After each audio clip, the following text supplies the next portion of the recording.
Assalamualaikum warahmatullahi wabarakatuh. Wahai penguasa negeri ini, kami para supir angkutan memohon kepada Bapak Presiden, Bapak Gubernur, Bapak Wali Kota, Bapak Bupati, Bapak-bapak yang duduk di kursi MPR dan DPR, serta semua yang menjadi penguasa negeri ini. Apakah kalian sudah berpikir ulang dengan menutup pintu keluar masuk provinsi yang secara tidak langsung membunuh mata pencaharian kami? Jangan biarkan anak-anak kami menangis pilu di saat anak-anak kalian tertawa gembira.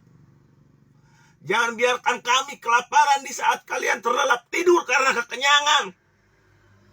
Karena anak istri berikut kredit mobil dan semuanya tidak ditanggung oleh negara. Kenapa harus kami yang dikorbankan? Kenapa kami harus yang dikorbankan karena ketakutan kalian yang tidak sama sekali kami takuti?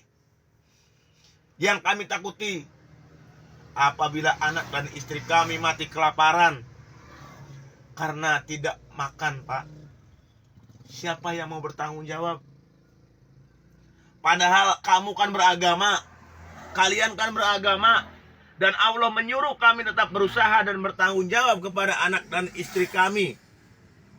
Itu yang kami bertanggung jawabkan di akhirat nanti. Kenapa kami selalu dihadapkan dengan aparat hukum? Dibentak, dihardik, seakan kami ini teroris. Padahal kami ini adalah pejuang dan pahlawan bagi keluarga kecil kami, Pak.